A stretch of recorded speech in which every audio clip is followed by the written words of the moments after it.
A millionaire walked into a sophisticated restaurant, not imagining that something there would change his life forever. Among the tables, a frail girl was collecting leftovers with a red apron and a gaze that said it all. When he asked the reason, her answer was as raw as it was impossible to ignore. In the twilight atmosphere of the Silver Spoon, one of New York City's most exclusive restaurants, Richard Kendall entered with the confident stride that had become his trademark. At 45, he commanded respect as the CEO of Horizon Technologies, a company whose market value had tripled under his leadership.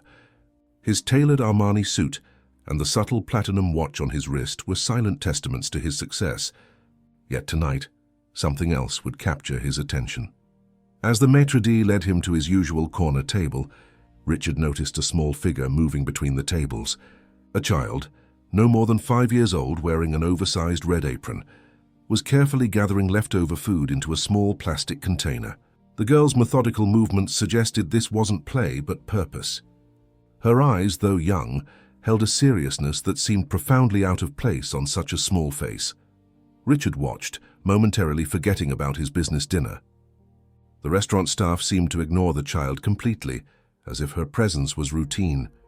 When she approached his table to collect bread that remained in the basket, Richard gently spoke up. "Hello there," he said, his voice softer than usual.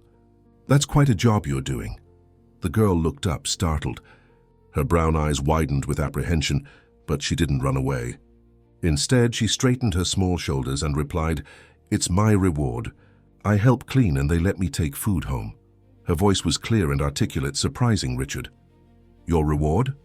He echoed, unable to mask his concern. "Do you come here often?" "Every night," she nodded, adjusting her apron. "Except Mondays when they're closed." Richard felt something twist inside him, an emotion he hadn't experienced in years. "What's your name?" "Lily," she answered, glancing nervously at the kitchen doors. "I need to finish before Mr. Peterson sees me talking instead of working." "Is Mr. Peterson the owner?" Richard asked, already making mental notes. Lily nodded, then quickly added, "He's nice. He lets me take extra bread sometimes." Richard's dinner companions arrived then, 3 executives from a potential partner company. Throughout the meal, he found his attention drifting to the small figure circling the dining room. Every business platitude uttered across the table seemed hollow compared to the reality of a kindergarten-aged child working for food scraps mere feet away. When his associates left, Richard remained nursing a cognac and watching as Lily finished her rounds. When she headed toward the kitchen with her container, he approached the bar where a middle-aged man with a meticulously trimmed beard was reviewing receipts. "Mr. Peterson?" Richard inquired. The man looked up, instantly recognizing one of his most valuable customers. "Mr. Kendall, always a pleasure. Was everything to your satisfaction tonight?" "The food was excellent as always," Richard said diplomatically. "I'm curious about the young girl with the red apron." Peterson's smile wavered slightly. "Little Lily, sad situation, that one. Mother's sick, no father in the picture. We let her collect leftovers instead of throwing everything away. Helps us both, you know. No harm in it." "She can't be more than 5 years old," Richard said, his voice level but eyes sharp. "She's a tough little thing," Peterson shrugged. "Been coming here almost a year now. Started when her mother could still walk her here. Now she makes the trip herself." He said this as if it were an accomplishment to be proud of, not a 5-year-old navigating Manhattan streets alone. "And no one has questioned this arrangement?" Richard pressed. Peterson's expression hardened slightly. "Look, Mr. Kendall, I know what you're thinking, but we're helping her. Without this food, they'd have next to nothing. The system isn't exactly rushing to their rescue. I'm giving her dignity. She works for what she takes home." Richard wanted to argue that dignity shouldn't be something a kindergartner had to earn, but he held his tongue. Confrontation wouldn't help Lily. "I understand," he said instead. "Thank you for the explanation." He returned to his table just as Lily emerged from the kitchen, her red apron removed and folded carefully in her hands. Her plastic container was now tucked inside a small backpack.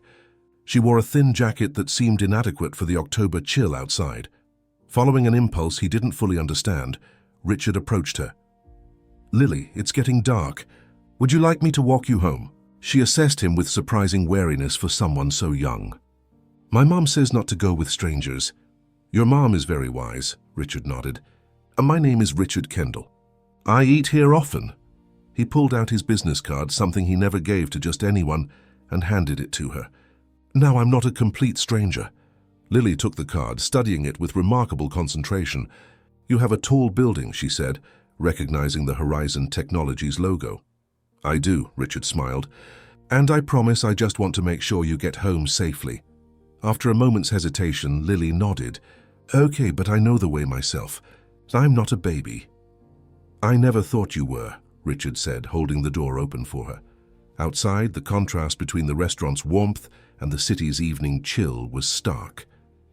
Lily led the way with the confidence of someone who had memorized every turn. They headed east, then south, leaving behind the gleaming facades of Midtown for neighborhoods where prosperity thinned with each block. How old are you, Lily? Richard asked as they waited at a crosswalk. 5 3/4, she answered promptly. I'll be 6 in December. And you go to school? A shadow crossed her face. Sometimes, when Mom is having a good day and can take me. What about your dad? Richard asked carefully.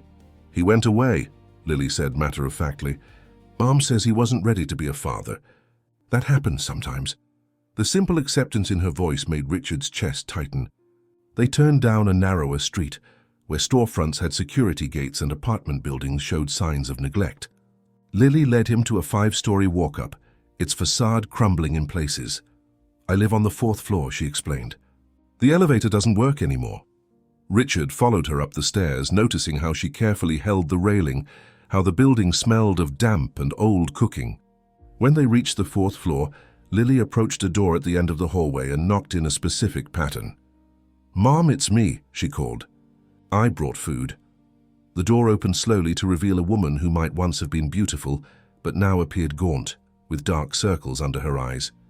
She wore a faded robe cinched tightly around her waist, and her blonde hair was pulled back in a simple ponytail. Her eyes widened with alarm when she saw Richard. Lily, who is this?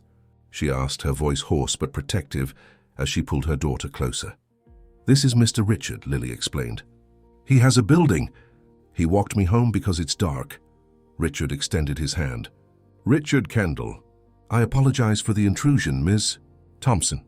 Emma Thompson, she replied, cautiously accepting his handshake. Her hand felt fragile in his. Thank you for escorting Lily, but we're fine. We don't need charity. Mom, Lily protested, Mr. Richard is nice. He gave me his card with his building on it. Emma glanced at the business card in Lily's hand, recognition dawning in her eyes. Horizon Technologies. You're that Richard Kendall. Richard nodded, suddenly uncomfortable with his wealth in the face of their obvious struggle. I was concerned about Lily walking home alone after I saw her at the Silver Spoon. Emma's expression hardened. Mr. Peterson lets her bring home food. It helps us get by. I understand, Richard said carefully, but surely there are better options than having your daughter work for scraps. Better options? Emma's laugh was bitter. Mr. Kendall, when you've exhausted every better option, you take what you can get. Now, if you'll excuse us, Lily needs to eat and get to bed. Richard knew he was being dismissed, but felt unable to simply walk away. Miss Thompson, I don't mean to overstep, but if there's any way I could help. We've managed this long without a billionaire's pity, Emma interrupted, though her voice lacked conviction. A cough shook her thin frame, and she leaned against the doorframe for support. Mom? Lily's voice was small, worried. I'm okay, sweetheart, Emma assured her, but Richard could see she was anything but. Please, Richard said quietly. At least let me help you get to a doctor. Emma looked at him, pride battling with pragmatism in her eyes. Finally, she sighed. Why? Why would you care about 2 strangers? Richard looked at Lily, who was unpacking her container of food scraps with the seriousness of a surgeon handling vital organs. Then he looked back at Emma, seeing the fierce protection in her eyes despite her weakened state. Because tonight I saw something that I can't unsee, he answered honestly. And I don't think I could live with myself if I just walked away. Emma studied him for a long moment, then stepped back slightly, a silent invitation to enter their small world. As Richard crossed the threshold, he had no way of knowing how completely this decision would transform not just their lives, but his own. The apartment was smaller than Richard had expected, a single room with a curtained-off area, that presumably served as a bedroom. A kitchenette occupied one corner, its countertop cluttered with pill bottles and a hot plate. The furnishings were sparse: a worn sofa, a small table with two mismatched chairs, and a bookshelf, stuffed with children's books, perhaps the only luxury afforded to Lily. "Please sit," Emma said, gesturing to the sofa while she helped Lily unpack her food container at the table. Richard noticed how Emma's hands trembled slightly as she transferred the restaurant leftovers onto chipped plates. He sat, taking in the details of their lives. Despite the obvious poverty, the apartment was meticulously clean. Crayon drawings adorned the walls, mostly depicting a blonde woman and a small girl holding hands beneath bright suns and rainbow skies.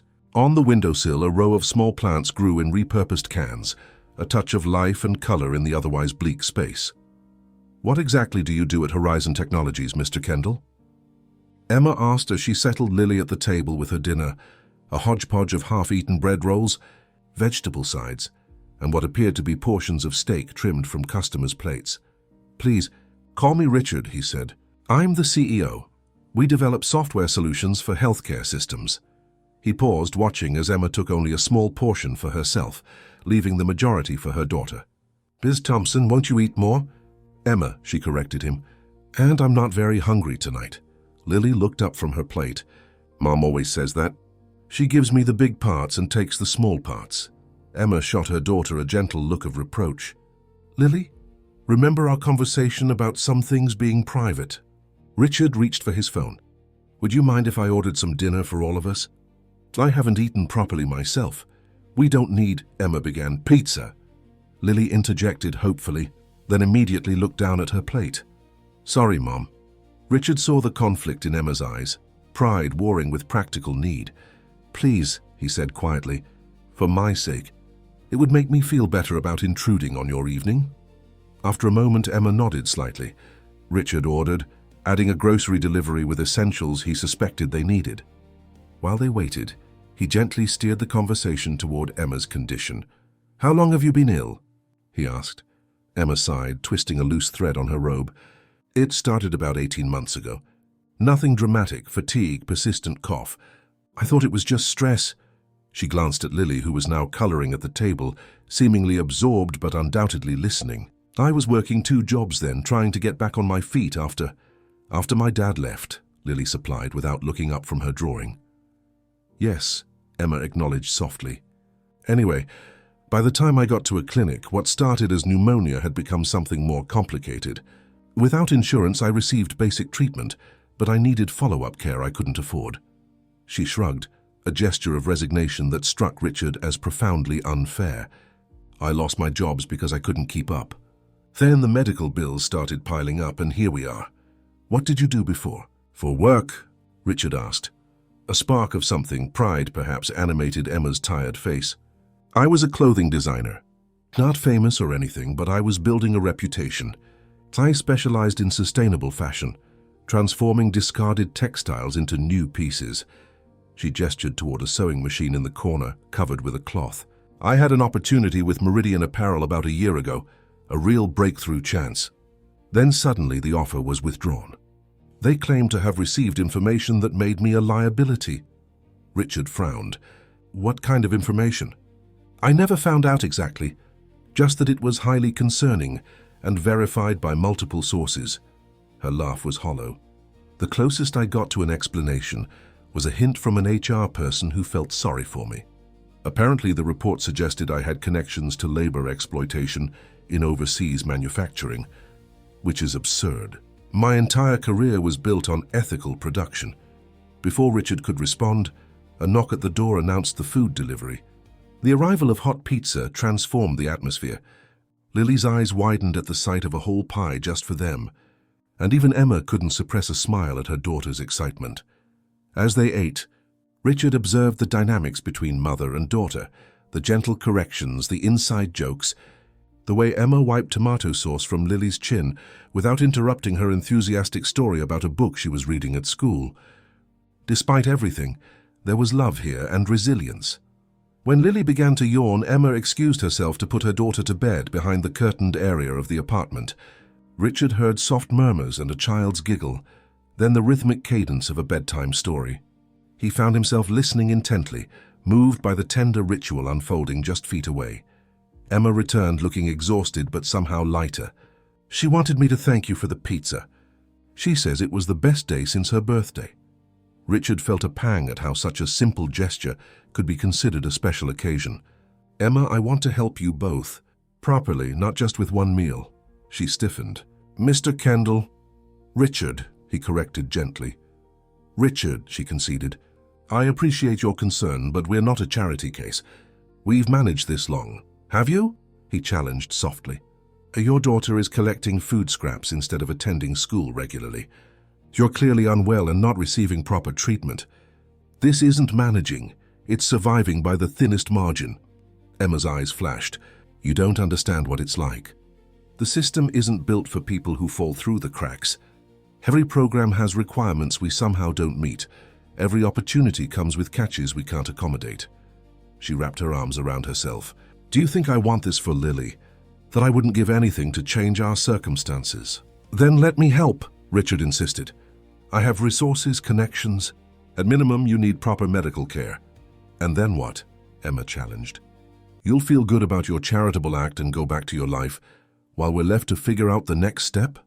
"I've seen how this works, Richard. The wealthy swoop in, make grand gestures, then disappear when the reality of sustained support becomes inconvenient." Her words struck Richard like a physical blow, partly because he recognized their potential truth. How many charity galas had he attended, writing checks without ever following up on the actual impact? How many times had he considered his obligation fulfilled once the donation was made? "You're right to be skeptical," he acknowledged, "but I'm asking you to give me a chance to prove that I'm different." He reached into his pocket and placed a card on the table. "This is my personal number. Not my assistant's, not my office, mine. I'm coming back tomorrow with a doctor who makes house calls for my company executives. So after that, we can discuss next steps, whatever you're comfortable with." Emma studied the card, her expression guarded. "Why? Why would someone like you bother with someone like me?" Richard considered his answer carefully. "Because tonight, I saw your daughter performing a task no child should have to do, with more dignity and determination than most adults I know. Because you're clearly fighting with everything you have for her future. And because I have the ability to help, which means I also have the responsibility." A long silence stretched between them. Finally, Emma picked up the card. "The doctor can come. After that, we'll see." Richard nodded, accepting the conditional trust for what it was, a beginning. He stood to leave, suddenly aware of how intrusive his presence must seem in their small space. At the door, he turned back. "Emma, may I ask what you were designing before you became ill? What was your specialty?" The question seemed to surprise her. "Children's clothing, actually. Sustainable, durable pieces that could be adjusted as kids grow."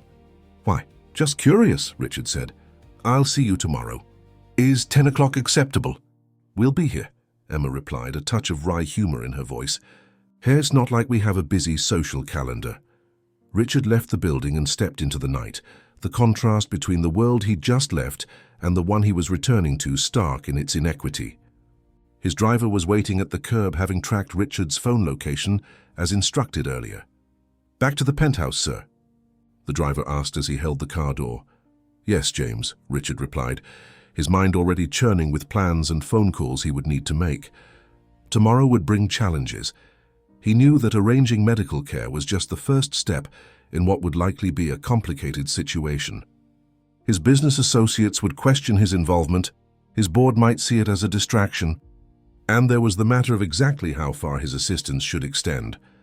But as the car pulled away from the curb, Richard found himself replaying the image of Lily, carefully collecting food scraps in her oversized red apron.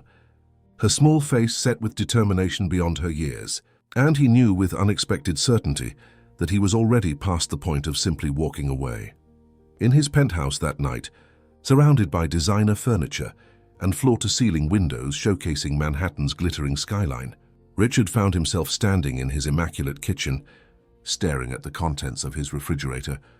It was stocked weekly by his housekeeper, premium ingredients he rarely used since he typically ate at restaurants or ordered in.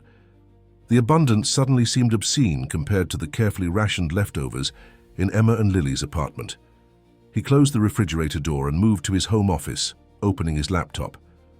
Before doubt could creep in, he began researching medical specialists for chronic respiratory conditions, educational options for children with interrupted schooling, and local organizations that supported single parents in crisis. As the night deepened, Richard found himself more engaged, more purposeful than he had felt in years. The familiar emptiness of his luxurious apartment, an emptiness he usually filled with work, seemed less oppressive as he focused on concrete steps he could take tomorrow. For the first time in longer than he could remember, Richard Kendall fell asleep, not thinking about market projections or acquisition strategies, but about a small apartment across town where a little girl in a red apron dreamed beneath crayon rainbows and her mother kept watch despite her own battles. The following weeks unfolded with a rhythm Richard hadn't anticipated.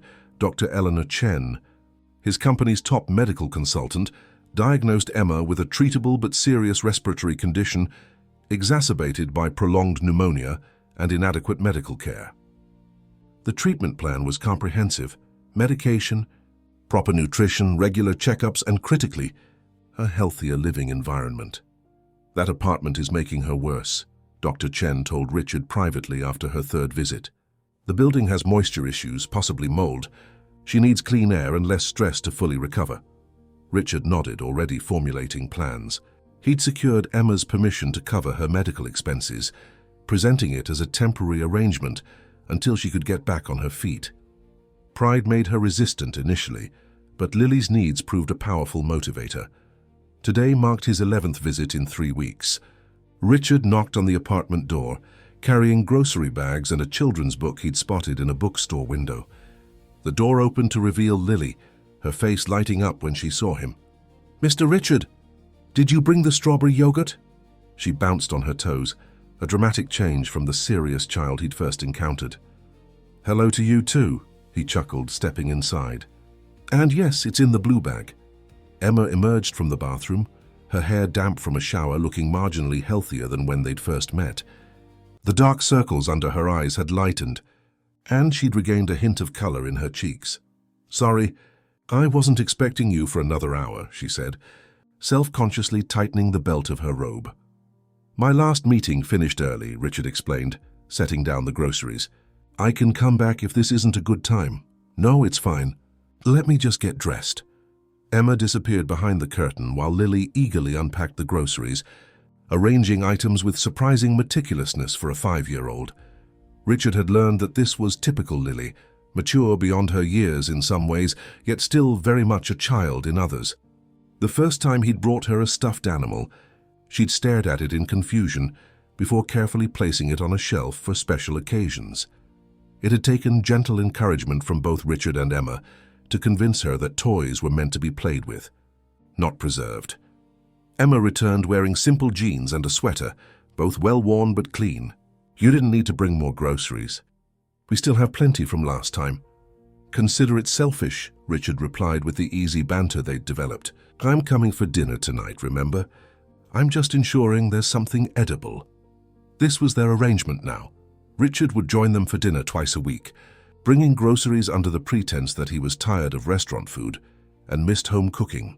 It allowed Emma to accept his help without feeling like a charity case. In return, she prepared simple but delicious meals that reminded Richard of what family dinners should feel like. "Lily, why don't you show Mr. Richard your school project while I start dinner?" Emma suggested. Lily nodded eagerly, pulling Richard to the table where papers covered with careful handwriting and colorful drawings were spread out. "It's about communities," she explained seriously. "Miss Rodriguez says communities are people who help each other. I wrote about our community." Richard sat beside her, genuinely interested. "May I see?" Lily handed him her work, watching his face anxiously. The project featured a surprisingly skilled drawing of 3 figures: a small girl with braids, a taller woman with blonde hair, and a man in what appeared to be a business suit. Around them were smaller drawings of a doctor, a teacher, and curiously the restaurant owner, Mr. Peterson. Above the figures in careful block letters, "My Community." "This is excellent." "Lily," Richard said, genuinely impressed. "Who are all these people?" That's me, that's Mom, and that's you, Lily explained, pointing to each figure. Those are the other people who help us. Dr. Chen fixed Mom's breathing. Miss Rodriguez helps me learn. Mr. Peterson lets me take food, but I don't do that anymore. She looked up at Richard. Mom says we don't need to now that we have a... She frowned, searching for the word. A friend, Emma supplied from the kitchen, her back to them as she chopped vegetables. A friend, Lily repeated, testing the word. Then she leaned closer to Richard, her voice dropping to a conspiratorial whisper. Are you going to go away someday like my dad did? The question caught Richard off guard, a sucker punch of innocent worry. Before he could respond, Emma intervened. Lily, remember what we discussed about personal questions? She approached the table, wiping her hands on a dish towel. It's all right, Richard assured her, then turned to Lily. That's a fair question. I can't promise I'll be here every day forever, but I can promise I won't just disappear. Friends don't do that to each other. Lily considered this seriously, then nodded. Pinky promise? She extended her small finger. Pinky promise, Richard agreed, completing the solemn ritual. As Lily returned to her project satisfied, he caught Emma watching them with an unreadable expression. Later, after a dinner of spaghetti and a surprisingly competitive game of Go Fish, Lily was tucked into bed. Richard and Emma sat at the small table, mugs of tea between them. She's doing better at school, Emma said quietly. Her teacher says she's catching up quickly. She's incredibly bright, Richard agreed, and the regular attendance is making a difference. Thanks to you, Emma acknowledged, a rare direct reference to his help. The cab fare you've been providing ensures she gets there regardless of how I'm feeling. Richard nodded, then decided to broach the subject he'd been considering for days. Emma, I have a proposition I'd like you to consider. She raised an eyebrow, wariness immediately replacing the relaxed atmosphere. What kind of proposition? I own a building in Chelsea, a brownstone I bought years ago as an investment. The garden apartment is currently vacant. It's not enormous, but it has 2 bedrooms and a small outdoor space. He watched her expression carefully. I'd like you and Lily to consider moving there. Emma's face closed off immediately. Richard, that's too much. We've already accepted more help than I'm comfortable with. Hear me out, he urged. Dr. Chen is concerned about this apartment's effect on your health. The Chelsea place is clean, has good air quality, and is 6 blocks from Lily's school. We could never afford... I'm not offering charity, Richard interrupted. I'm offering an opportunity. The garden level needs renovation before I can list it at market rate. In lieu of rent, you could oversee the updates, choose fixtures, manage contractors, that sort of thing. You have an eye for design, and it would give you a project while you continue recovering. Emma studied him suspiciously. That sounds like a convenient arrangement to make me feel better about accepting charity. Richard smiled slightly.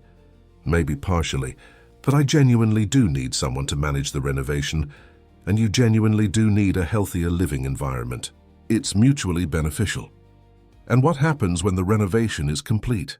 When I'm healthy again? Do we just move back here? By then you'll hopefully be working again, Richard said. We can discuss fair rent at that point, something sustainable based on your income. Emma was silent for a long moment, turning her mug between her hands. Why are you doing all this, Richard? The truth, please. Not the generic I want to help explanation. Richard hadn't expected the direct question, though perhaps he should have. In the week since their first meeting, he'd come to appreciate Emma's straightforwardness. The truth? He considered his answer carefully. I've been successful beyond anything I could have imagined when I started my company. I have more money than I could spend in several lifetimes. But somewhere along the way, I lost sight of what actually matters. He gestured around the small apartment. You and Lily have reminded me. You're fighting so hard for each other, creating a home and happiness with almost nothing. Meanwhile, I have everything, and can't remember the last time I felt genuinely connected to anyone. Emma's expression softened slightly. So we're a pet project? A way to feel better about your privileged life? No, Richard said firmly. You're people who matter to me. Lily matters to me. You matter to me. If I'm being completely honest, these dinners have become the highlight of my week. Something shifted in Emma's eyes, surprise perhaps, or recognition of the vulnerability in his admission. I'll think about the apartment, she finally said. But I need to talk to Lily first. She's had enough disruption in her life. Of course, Richard agreed, relieved she hadn't rejected the idea outright. Take whatever time you need. The conversation shifted to lighter topics, but an undercurrent of awareness remained between them, a recognition that boundaries were blurring, that what had begun as simple assistance was evolving into something more complicated. As Richard prepared to leave, Emma handed him a small paper bag. Lily insisted, she explained. It's a thank you for the books you brought last week. Inside the bag, Richard found a carefully folded origami crane, clearly made by small hands with great concentration. A note in Lily's precise printing read, "Birds bring good luck. Thank you for being our friend." The simple gift affected Richard more deeply than any expensive token of appreciation he'd ever received. "Tell her I love it," he said, his voice slightly rough. "I'll put it on my desk at work." Emma nodded, then hesitated before adding, "You know, she talks about you all the time." Her teacher asked who the man in her community project was, and Lily told her you were her almost dad. Richard felt something catch in his chest. "Emma, I'm not trying to replace—" "I know," she interrupted gently. "I'm not saying this to make you uncomfortable. I just thought you should know that you've become important to her." "To us," she added almost inaudibly. The acknowledgement hung in the air between them, delicate and significant. Richard nodded, uncertain how to respond without overstepping.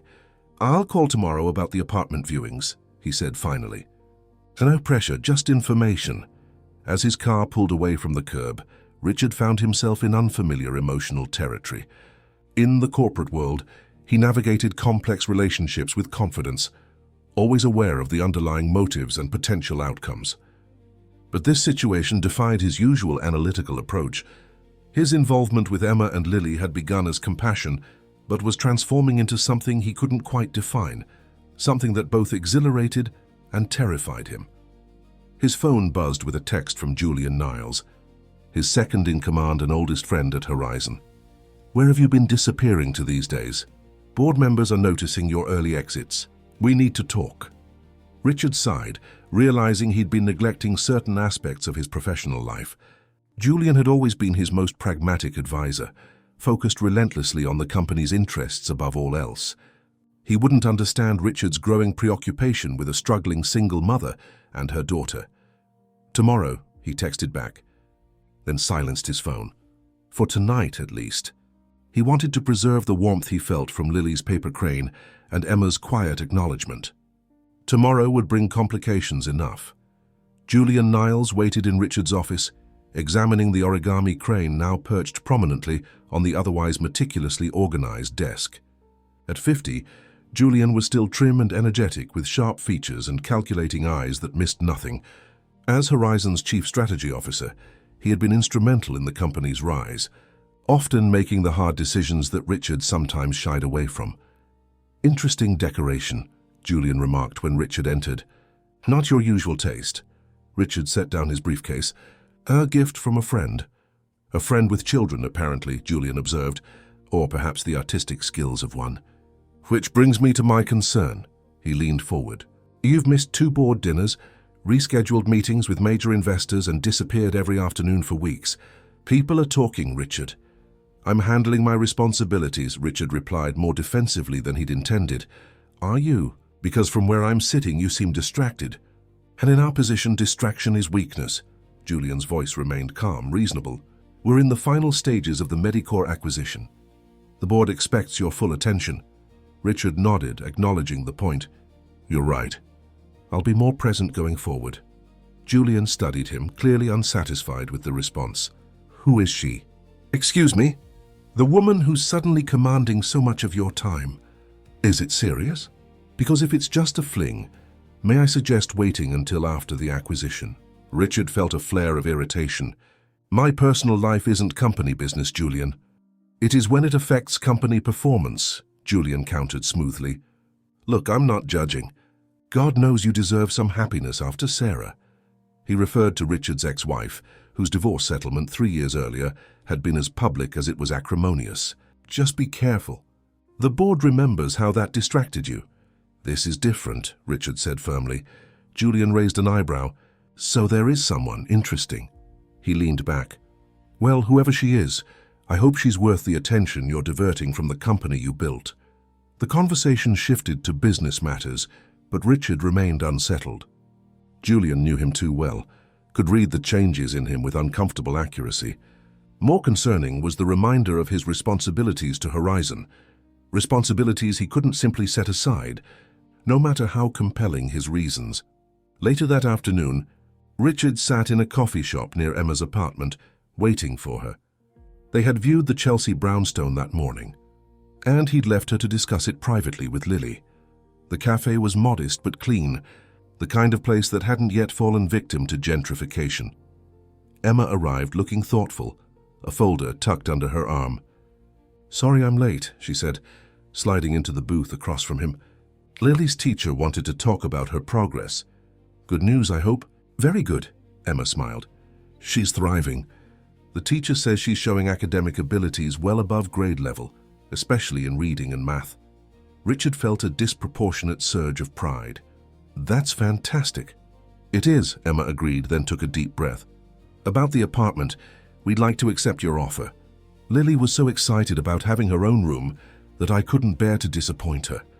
Relief washed over Richard. "You won't regret it. The location is perfect for her school, and the air quality alone will make a difference in your recovery." "I have conditions," Emma interjected, her tone businesslike. "First, I want a proper contract, specifying my responsibilities regarding the renovation and a fair market assessment of what rent should be once I'm employed again."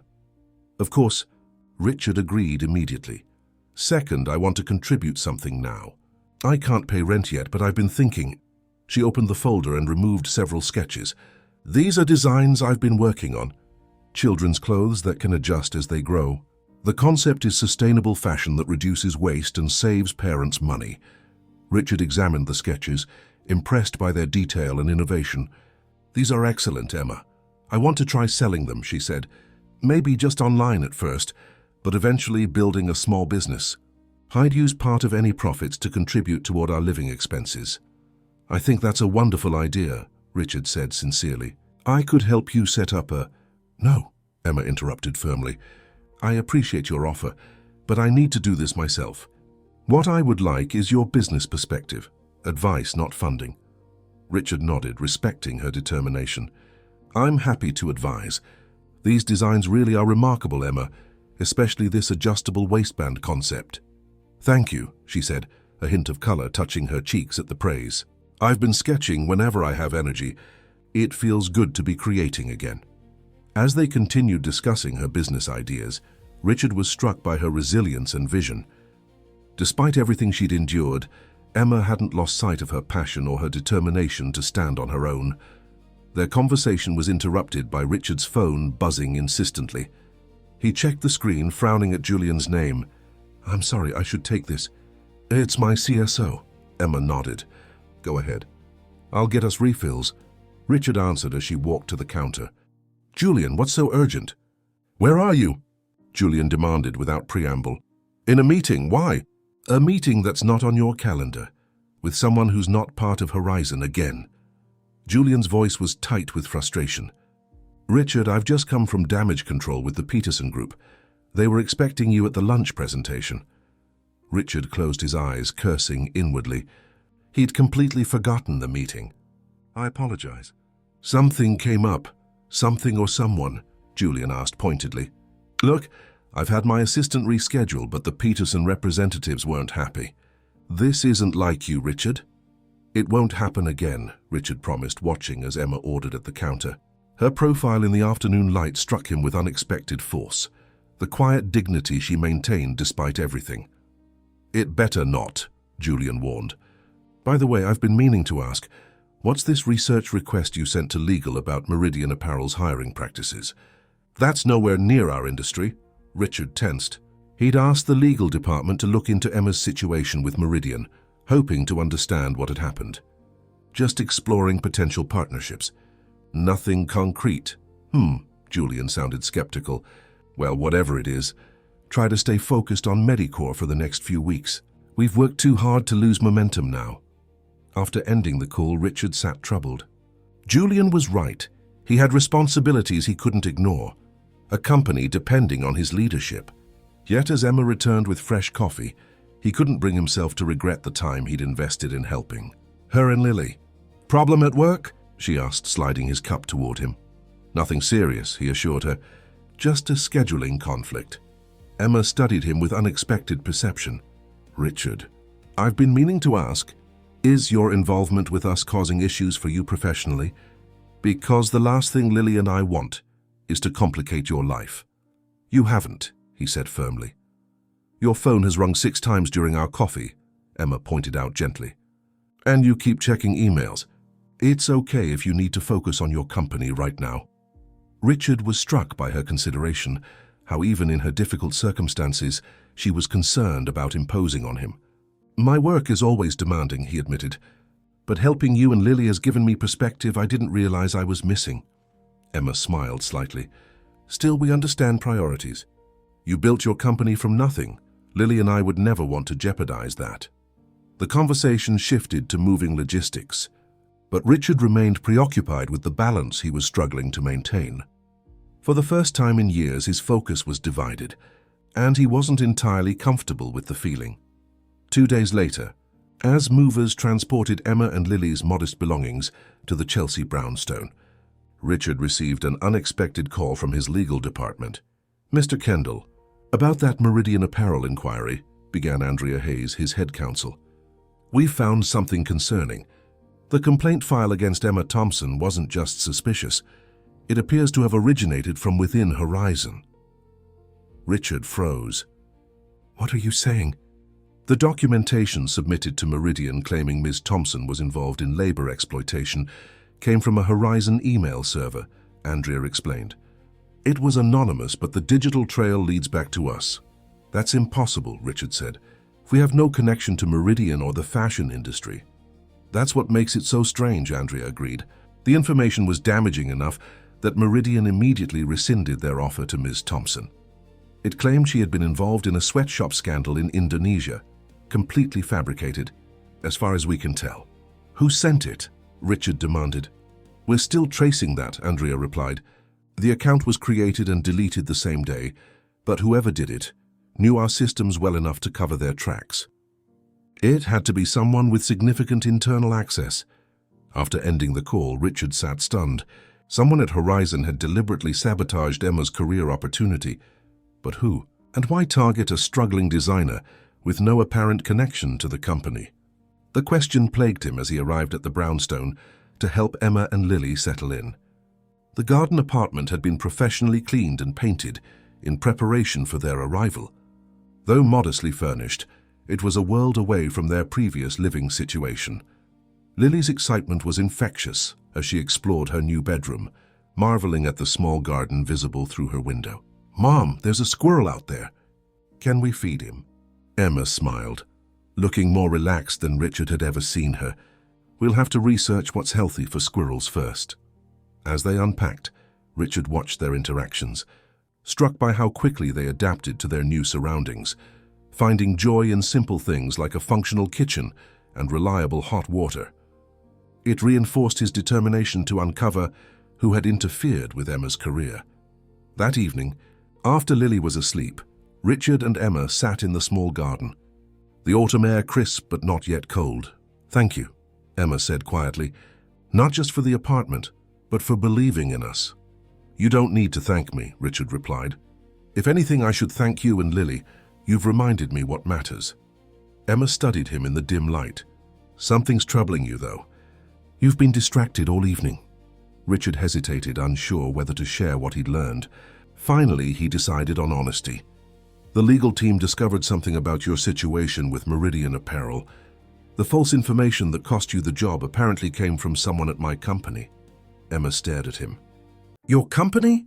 But why would anyone at Horizon target me? I didn't even know you then." "I don't know," Richard admitted, "but I intend to find out." "Could it be a mistake?" Emma suggested. "Some kind of system error?" "No," Richard said grimly. "This was deliberate. Someone went to considerable effort to sabotage your opportunity, then covered their tracks." Emma wrapped her arms around herself, suddenly looking vulnerable. "That's frightening, honestly." To think someone intentionally harmed us for no apparent reason. I promise you, Richard said with quiet intensity, I will find out who did this and why, and they will be held accountable. As he left the brownstone that night, Richard's mind churned with possibilities. Who at Horizon would have targeted Emma specifically? What possible motivation could explain such an action? And most troubling, was it connected to his current involvement with her and Lily? His phone lit up with a text from Julian. Need to discuss Horizon Foundation's public image. Hearing concerns about your recent activities. Breakfast tomorrow? Richard frowned at the message. Julian had always been protective of the company's reputation, sometimes excessively so. But recent activities suggested he knew something about Richard's involvement with Emma and Lily. Usual place, he texted back, a sense of unease settling over him.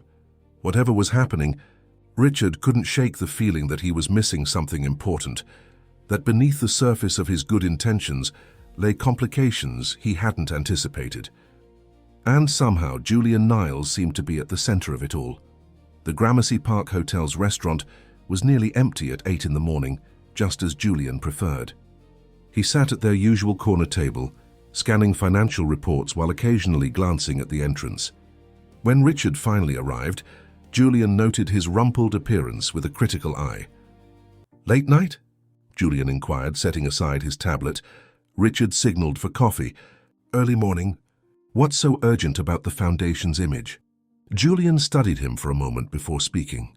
The board is concerned about your recent charitable activities, specifically your involvement with a certain single mother and her daughter. Richard stiffened. You've been having me followed? Don't be dramatic. Julian dismissed the accusation with a wave. New York is smaller than you think, especially in our circles. Peterson mentioned you'd been asking questions about a child at his restaurant. Then you started leaving the office early, missing meetings. It wasn't difficult to connect the dots. My personal life isn't board business, Richard said evenly. It becomes board business when the CEO of a publicly traded company is making questionable decisions that could affect shareholder value. Julian leaned forward. Richard, I understand the impulse to help, but moving a woman and her child you barely know into your Chelsea property, setting up medical care, this goes beyond normal charity. Richard met his gaze steadily. I'm helping a family in need. Nothing inappropriate is happening. Perception matters more than reality, Julian countered. You know this. What happens when the media picks up the story? Tech billionaire moves struggling single mother into his property. The speculation would be immediate and damaging. I'm not concerned with speculation. Well, the board is, Julian said sharply, and they're not alone. I've received calls from 2 major investors expressing concern about your focus. He softened his tone. Richard, we've been friends for 20 years. I've supported every decision you've made, even when I disagreed. But this situation has the potential to derail everything we've built. Richard remained silent as the waiter delivered his coffee. When they were alone again, he asked, What do you know about Meridian Apparel? The question clearly caught Julian off guard. The clothing company?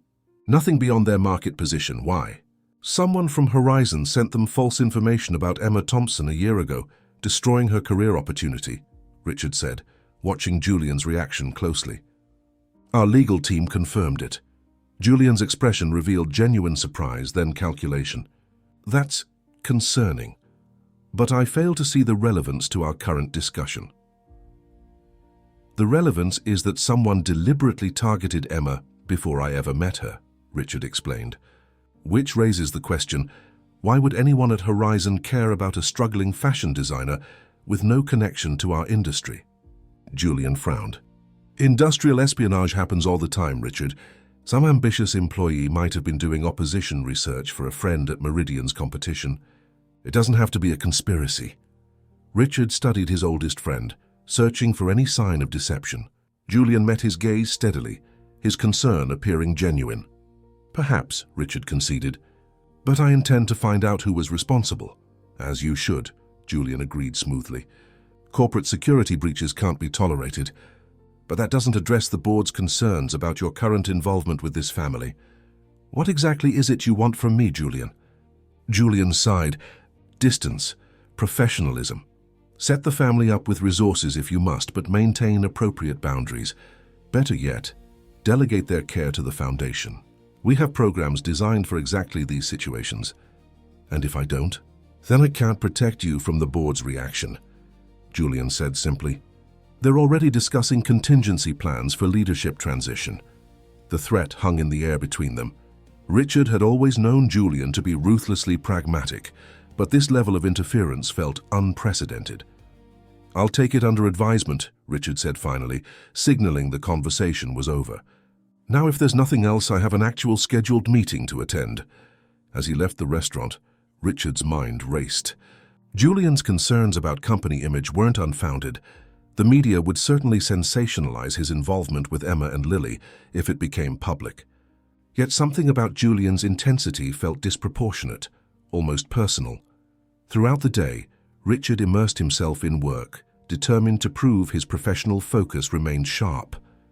He led the Medicore acquisition meeting with precision, negotiated terms that exceeded the board's expectations, and cleared his backlog of decisions requiring executive approval.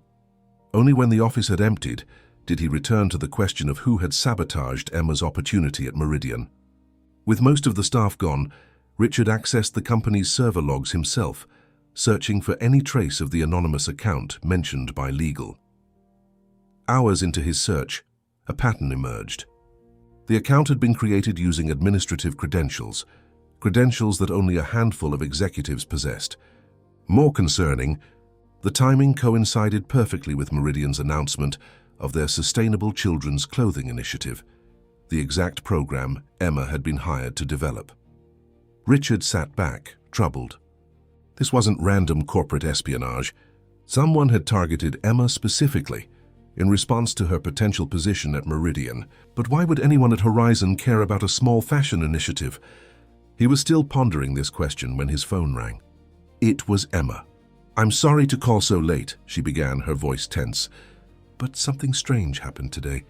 A woman approached me outside Lily's school, claiming to be from Child Protective Services. She asked questions about our living situation, how we knew you, whether Lily was ever alone with you." Richard felt a cold knot form in his stomach. "Did she identify herself?" "She had ID, but when I asked to call her office to verify, she said she'd return with a colleague.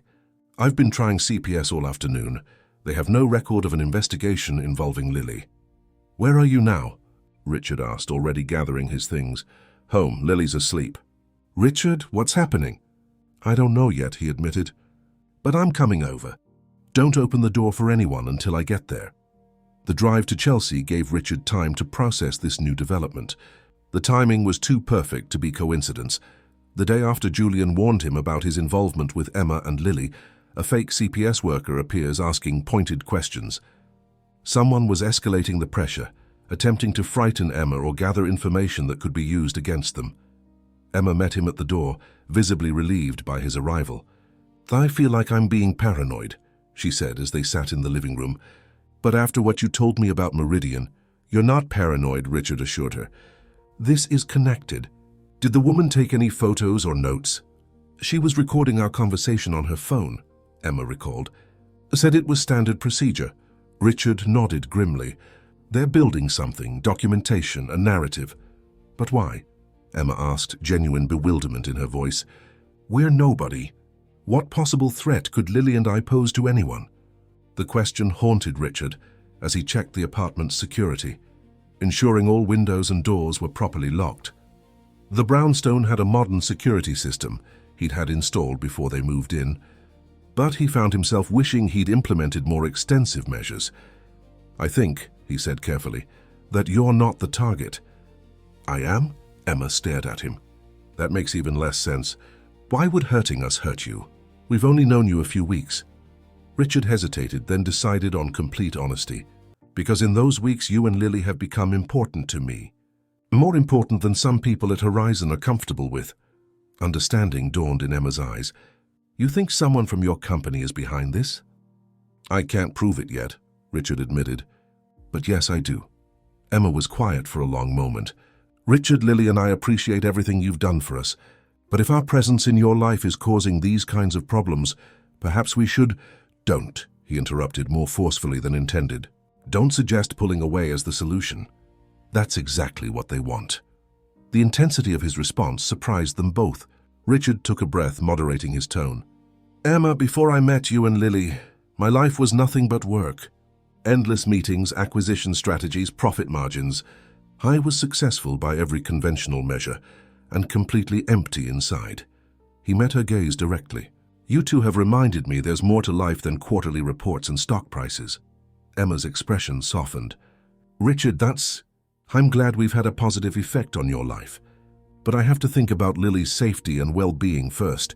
If someone is targeting us because of our connection to you, I understand, Richard said quietly, and I would never want to put either of you at risk.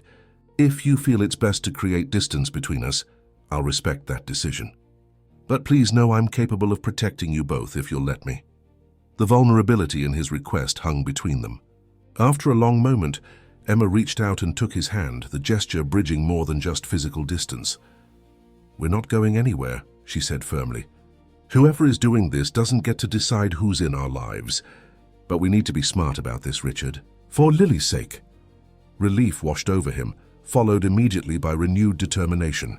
Tomorrow I'll arrange for additional security, discreet but effective, and I'll continue investigating the Meridian connection. Whoever is behind this left traces, and I will find them. Later, as Richard prepared to leave, he paused in the hallway where Lily had hung her latest artwork, a colorful depiction of their new home, complete with the garden squirrel she'd been delighted to discover. The simple joy in her creation reinforced his resolve. I'll get to the bottom of this, he promised Emma at the door. In the meantime, call me immediately if anything else unusual happens. She nodded, then hesitated. Richard, there's something else. Today, when I was picking up Lily from school, I overheard two mothers talking about a gossip item in page 6, something about the CEO of Horizon Technologies showing special interest in a disadvantaged family. They didn't mention names, but Richard tensed. Already in the press? That was faster than I expected. It wasn't detailed, Emma assured him. Just vague insinuations, but it confirms someone is trying to create a story. Let them try, Richard said with more confidence than he felt. We've done nothing wrong. As he drove home, his phone lit up with a text from Julian. Board emergency meeting called for 7 a.m. tomorrow. Media inquiries coming in about your charitable project. Need to talk before the meeting. Richard didn't respond, his suspicions hardening. The sequence of events was too coordinated, too precise. Julian had warned him. Then immediately the pressure had escalated. The fake CPS worker, the strategic media leak. It suggested not just opposition, but a calculated campaign.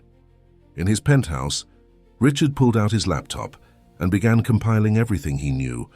The timeline of his involvement with Emma and Lily, the sabotage of Emma's Meridian opportunity, Julian's warnings, the false CPS visit, the media leak. When laid out chronologically, the pattern became unmistakable.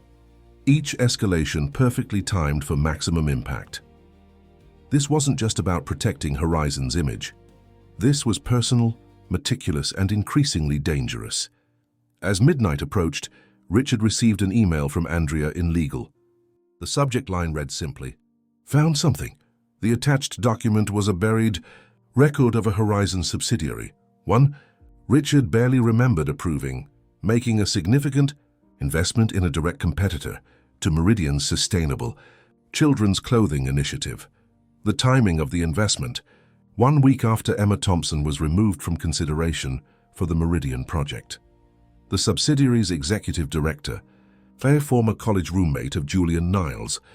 Richard stared at the screen, the final piece clicking into place with cold clarity. This wasn't about corporate image or Richard's focus on the company. This was about money, Julian's money, invested in a venture that would have faced serious competition from Emma's designs at Meridian. Julian hadn't just warned Richard away from Emma and Lily. He had been responsible for Emma's career derailment in the first place. And now that Richard was helping her rebuild, Julian saw his investment threatened once again.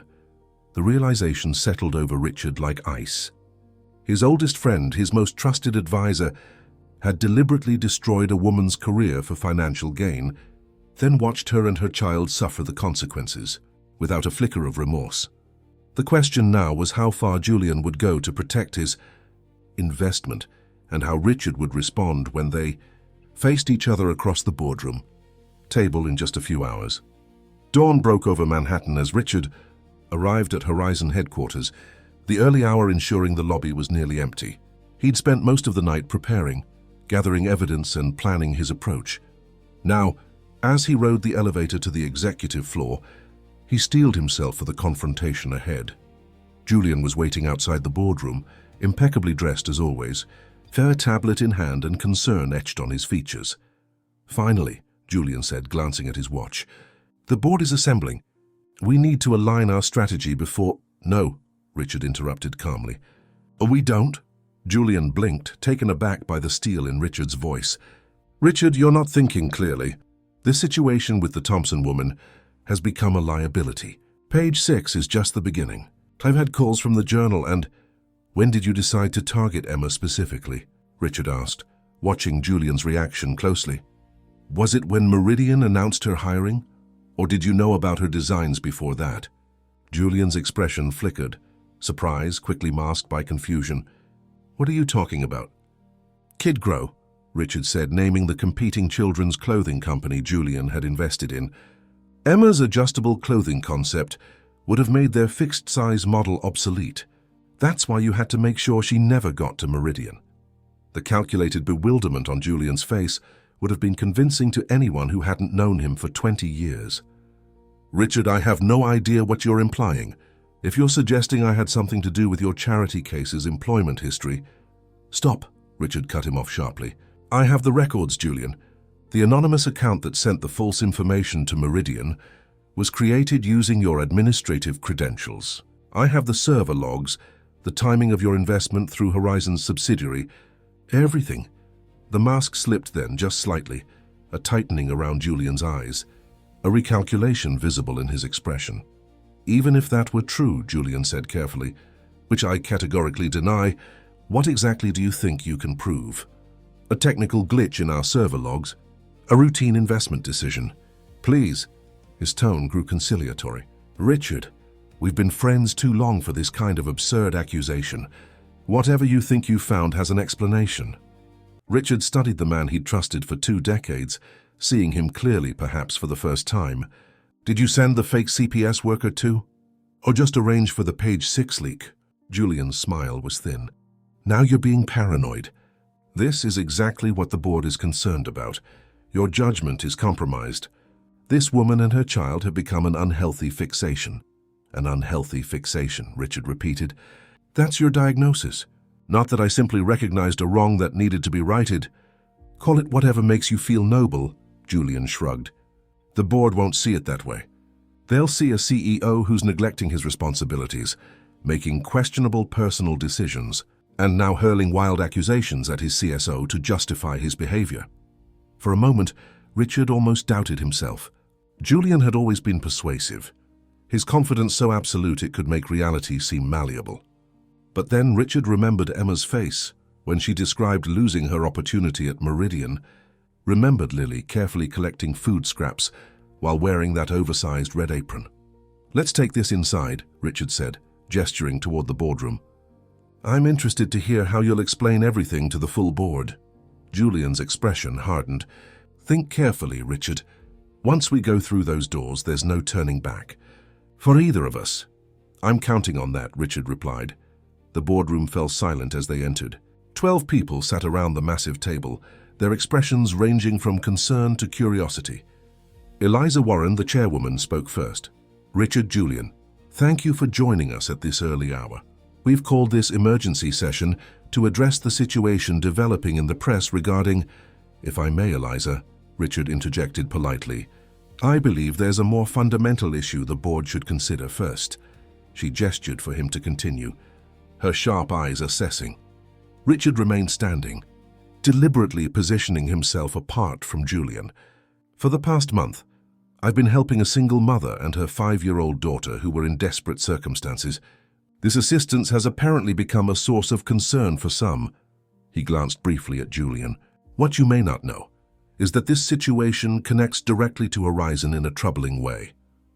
Over the next 15 minutes, Richard methodically presented the evidence he'd gathered. The sabotage of Emma's career opportunity, the server log showing Julian's administrative credentials, the suspiciously timed investment in KidGrow, the escalating pressure tactics after Richard began helping Emma. Julian remained silent throughout, his expression impassive. Only someone who knew him well would notice the slight tension in his jaw, the calculating look as he assessed each board member's reaction. When Richard finished, Eliza turned to Julian. "These are serious allegations. How do you respond?"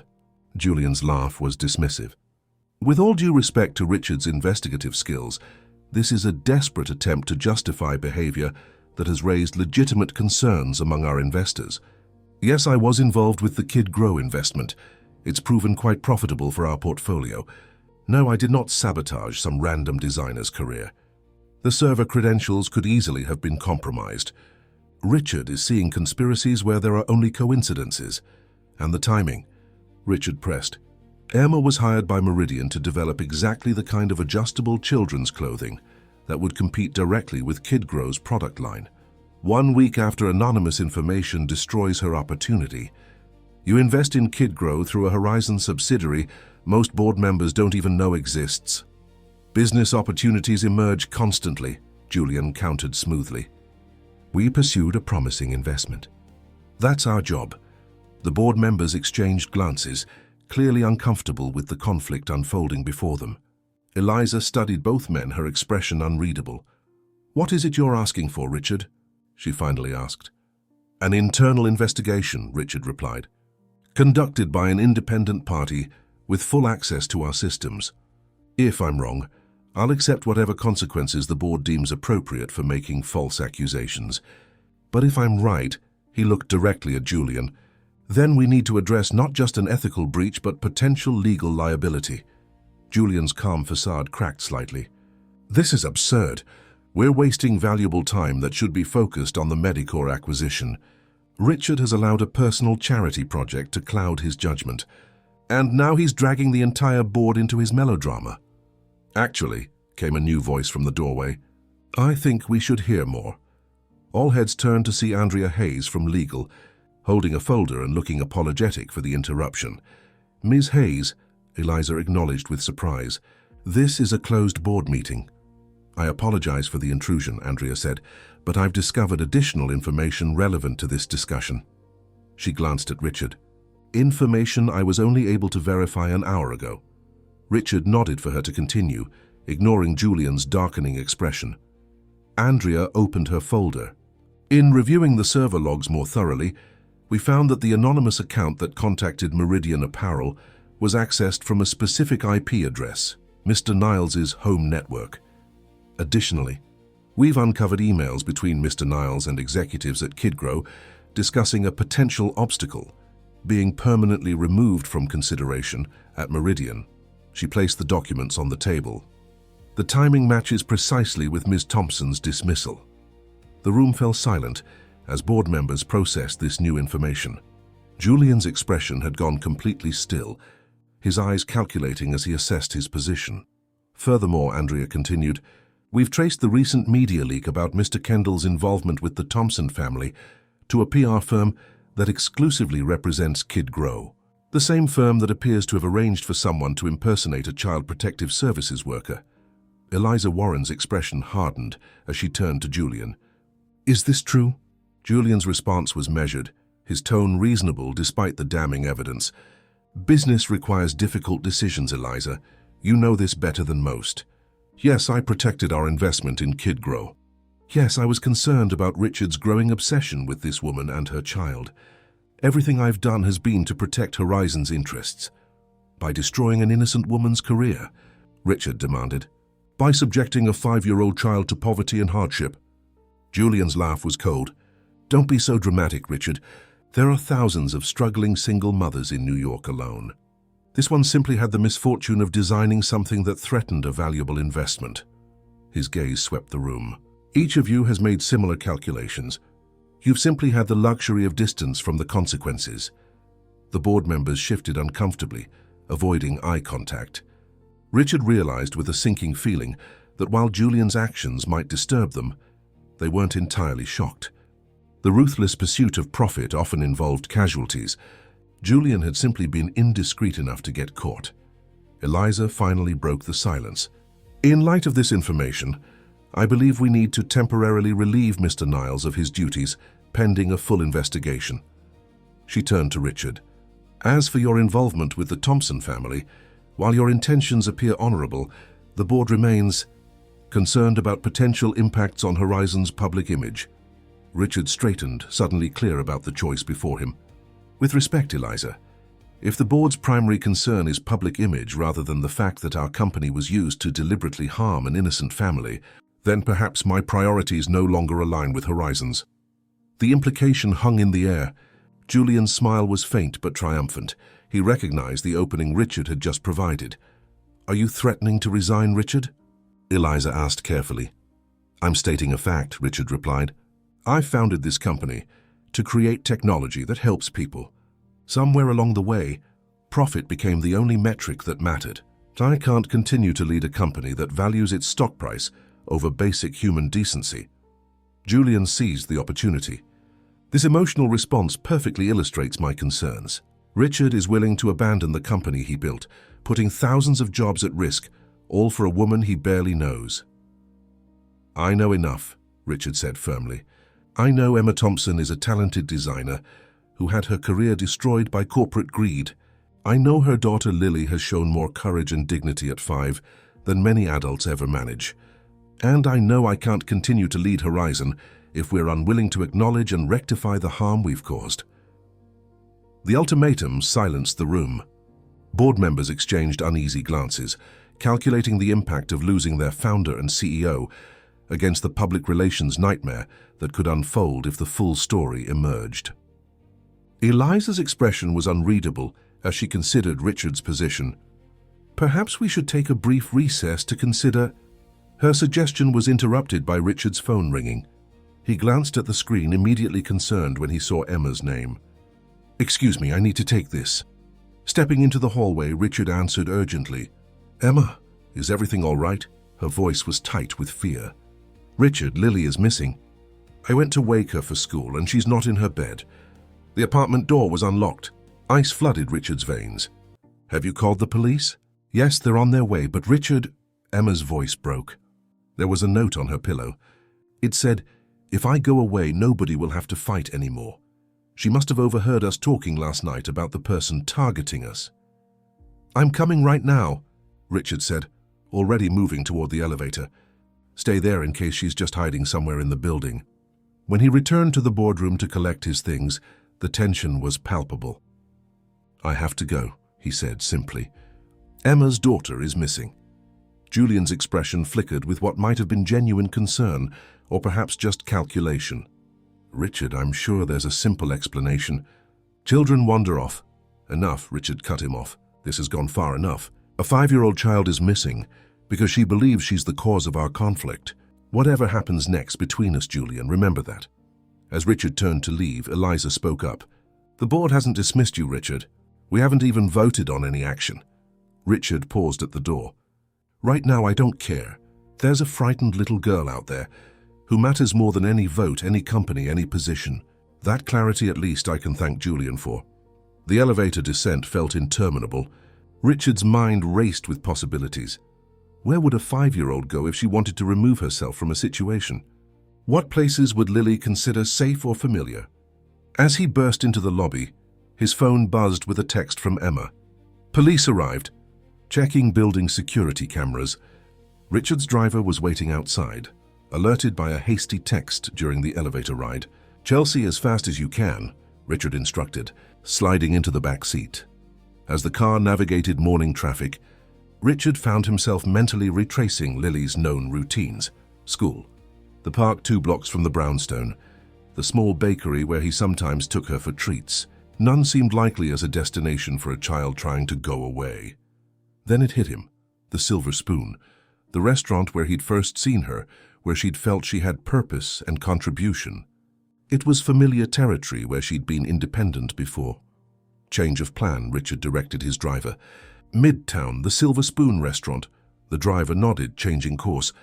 Richard texted Emma his hunch, then sat forward tensely as the car navigated crosstown traffic. Morning light was just warming the city streets when they arrived. The restaurant wouldn't open for hours, but Richard remembered Lily mentioning that deliveries came early. She would know this from her months of working there. Sure enough, as they approached, Richard spotted a small figure huddled in the service alley beside the restaurant, a familiar red apron clutched in her hands like a security blanket. "Stop here," he instructed the driver, then approached slowly, not wanting to frighten her. Lily looked up as his shadow fell across her, her small face tear-stained but resolute. "Mr. Richard," she acknowledged quietly, "I didn't think you'd find me." Richard crouched down to her level. "Your mum and I have been very worried about you, Lily." She looked down at her hands. "I heard you talking. Someone is being mean to you and Mom because of me." "No, sweetheart," Richard said gently. "Not because of you. Because of choices that adults have made. None of this is your fault. But if I go back to collecting food here," she reasoned with heartbreaking logic, "then you and Mom won't have to worry anymore. You can go back to your building and Mom will get better, and nobody will be mad." Richard felt something break inside him, the last barrier between professional calculation and pure human connection. This child, in her innocent wisdom, was willing to sacrifice her happiness and security to protect the adults in her life. "Lily," he said softly, "do you remember the pinky promise I made you?" She nodded. "I promised I wouldn't disappear. And I meant it." He held out his hand. "Your mom is very scared right now. Let's call her and let her know you're safe, okay?" Lily hesitated, then placed her small hand in his. "Are you sure I'm not making everything bad?" "I'm absolutely certain," Richard said firmly. "In fact, you and your mum have made my life better than it's been in a very long time."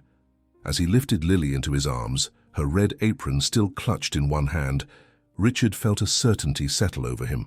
Whatever happened with Horizon, with Julian, with the board, this was what mattered. This child's trust, her mother's resilience, the family they might become together. His phone buzzed with an incoming call from Julian, but Richard silenced it without a second thought. Some choices once made defined everything that followed, and Richard had just made his. The weeks following Lily's disappearance unfolded with a momentum that swept all three of their lives into new territory. Richard's abrupt departure from the boardroom that morning had set events in motion that couldn't be reversed, nor did he want them to be. Emma had been waiting at the brownstone entrance when Richard arrived with Lily, her face a portrait of relief and lingering fear. The reunion between mother and daughter had been wordless at first, just Emma kneeling to gather Lily in her arms, holding her as if she might disappear again at any moment. "Don't ever do that again," Emma had finally whispered, her voice thick with emotion. "Nothing is worth risking your safety, Lily. Nothing." "I'm sorry, Mommy," Lily had replied, her small hands patting Emma's tear-stained cheeks. "Mr. Richard found me. He kept his promise." The simple statement had caught Emma's attention, her eyes rising to meet Richard's over Lily's head.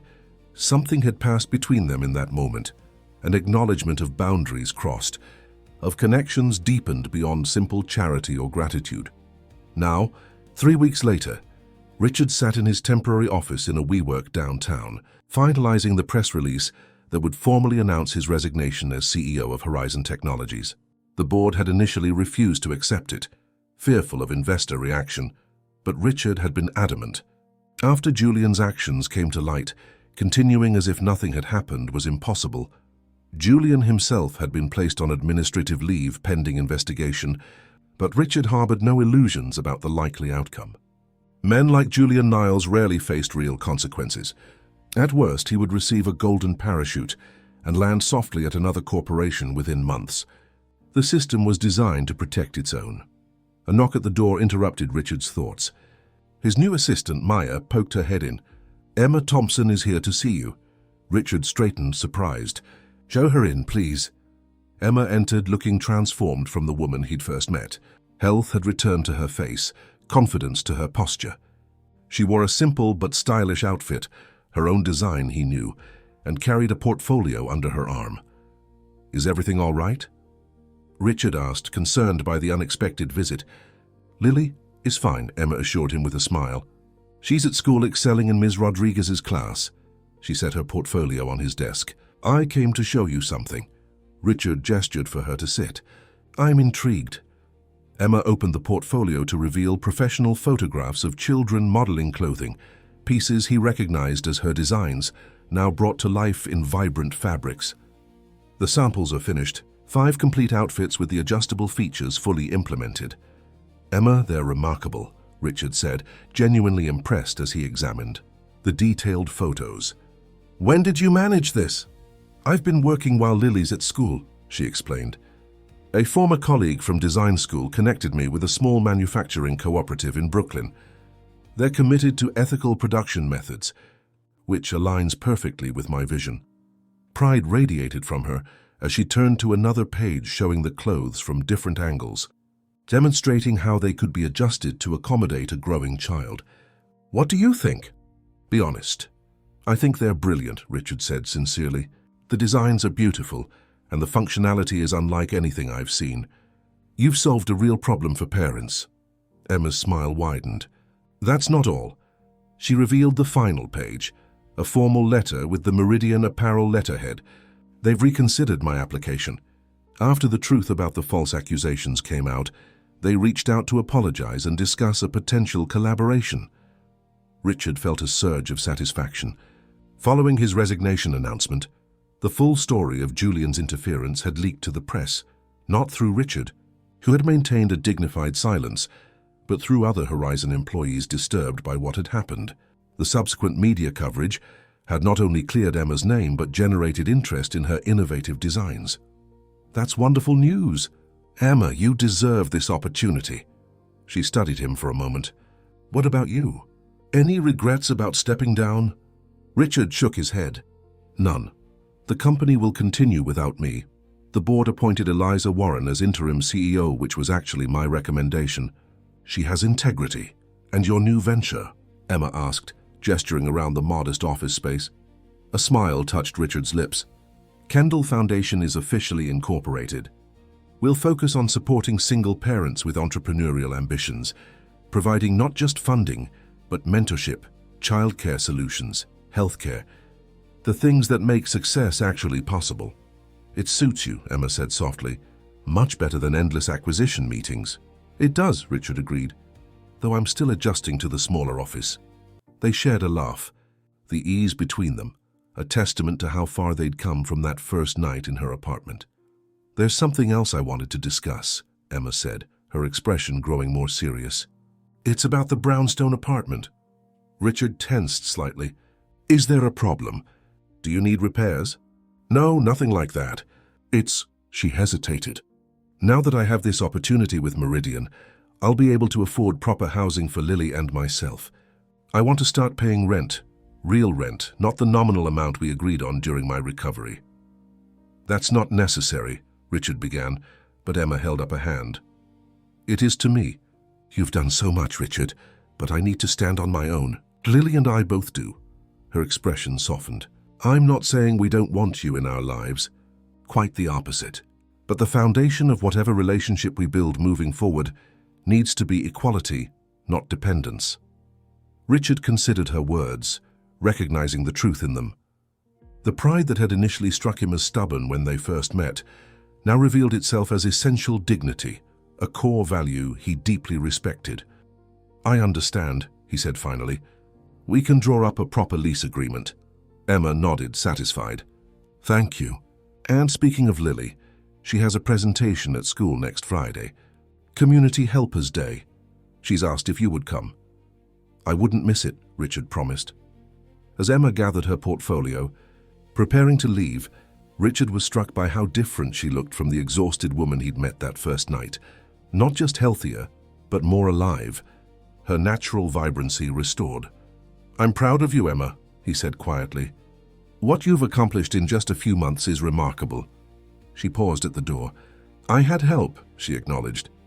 "But more importantly, I had someone who believed in me when I couldn't believe in myself." Her smile held something new. Not gratitude, but partnership. "Lily and I will see you Friday? Maybe dinner after?" "I'll be there," Richard assured her. After she left, Richard returned to his resignation letter with renewed purpose. The decision that had seemed so momentous in the boardroom now felt like the most natural choice he'd ever made. Horizon would continue without him, likely just as profitable, possibly more cautious about ethical corners cut. But Richard had found something that mattered more than corporate success, a chance to make a meaningful difference in individual lives, beginning with Emma and Lily. Friday arrived with perfect spring weather, the kind of day that made even Manhattan feel fresh and full of possibility. The elementary school auditorium buzzed with excitement as parents and guests found seats among the small chairs meant for children. Richard spotted Emma immediately, sitting in the second row, waving him over to the seat she'd saved. Around them, other parents chatted and adjusted cameras, preparing to document their children's moments in the spotlight. "You made it," Emma said, relief evident in her voice. "Lily was worried you'd be caught in a meeting." "Not a chance," Richard assured her, settling into the too small chair.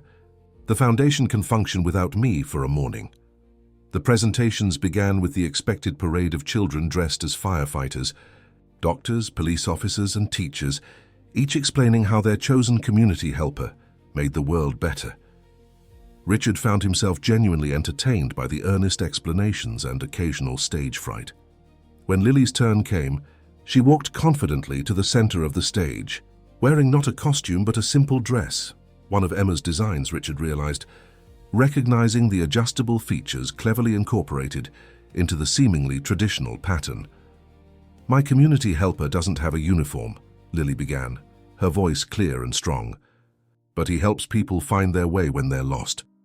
Richard felt Emma's hand slip into his, squeezing gently. "Some community helpers build buildings or fix cars or teach kids like me," Lily continued. "My community helper builds families and fixes hearts and teaches us that we all deserve second chances." A murmur of appreciation rippled through the audience. Lily stood straighter, her gaze finding Richard in the crowd. "When my mum and I were having a really hard time, my community helper found us. He didn't just give us food or medicine or a place to live. He showed us that we weren't alone anymore." She held up a drawing, the same one from her earlier project showing the three of them together. "Community helpers don't have to wear special clothes or drive special trucks. Sometimes they just have to be brave enough to care when no one else does."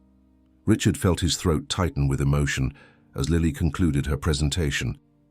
The applause was enthusiastic, with Emma clapping harder than anyone while discreetly wiping away tears. After the presentations, as children reunited with their parents in the school cafeteria, Lily ran straight to Richard, launching herself into his arms with complete trust that he would catch her. "Did you like it?" she asked eagerly. "Was it okay that I talked about you?" "It was perfect," Richard assured her, his voice rough with feeling. "I'm very proud of you, Lily." She beamed at him, then looked between him and Emma. "Can we go to the park before dinner? The ice cream truck might be there." Emma laughed. "I suppose we could make an exception today." As they left the school, Lily skipping ahead while keeping carefully within sight, Emma's hand found Richard's again. "She's right, you know," she said quietly. "About the ice cream truck?" Richard teased. Emma rolled her eyes. "About you. About what you did for us. It wasn't just the material help, though God knows we needed that. It was believing we deserved better when we'd almost stopped believing it ourselves." Richard considered this as they walked, watching Lily pause to examine a colorful chalk drawing on the sidewalk. "I think we all deserved better," he said finally. "Me included. I had everything except what matters most." Emma looked at him curiously. "And what's that?" "This," he said simply, gesturing to encompass their small group. "Connection, purpose, the chance to make a genuine difference in someone's life." They reached the park as afternoon sunlight filtered through fresh spring leaves. Lily had indeed spotted the ice cream truck and was practically vibrating with anticipation. "One scoop or two?" Richard called to her. "Two," Lily replied immediately, then added with sudden concern, "Is that too much?" Richard exchanged a glance with Emma, both recognizing the echo of harder times when such small luxuries had been impossible. "Not today," he assured Lily. "Today is special." As they sat on a park bench, watching Lily carefully navigate her ice cream cone with the serious concentration she brought to everything, Emma leaned slightly against Richard's shoulder. "What happens now?" she asked softly. "With us, I mean?" Richard considered the question. I think that's something we figure out together, one day at a time. No expectations, no obligations, just three people who found each other when they needed it most. Emma nodded, satisfied with the answer. I'd like that. Lily returned to them. Ice cream somehow smeared from her nose to her chin despite her best efforts at neatness. I saved some for you, she announced proudly, holding out a cone that had clearly suffered several strategic licks. Richard accepted it with appropriate solemnity. Thank you, Lily, that's very generous. That's what families do, she replied with simple certainty. They share the good stuff. Emma caught Richard's eye over their daughter's head, a smile playing at her lips. Neither corrected Lily's casual use of the word family.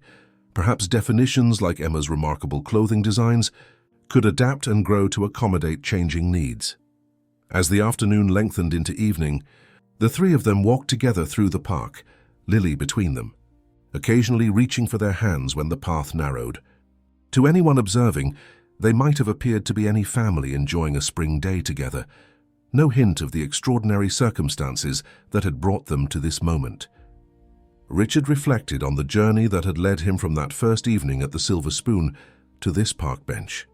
He had lost a company, but found something far more precious, not just Emma and Lily, though they were the catalyst, but a reconnection with his own humanity, a purpose that resonated beyond profit margins and market share. What are you thinking about? Emma asked, noting his contemplative expression. Richard smiled. I'm thinking that sometimes the most important turning points in our lives don't announce themselves.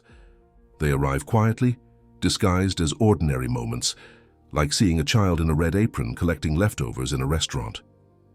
Or opening your door to find a stranger who refuses to look away, Emma added softly. Lily, who had been listening with typical attentiveness, nodded as if they were discussing something obvious.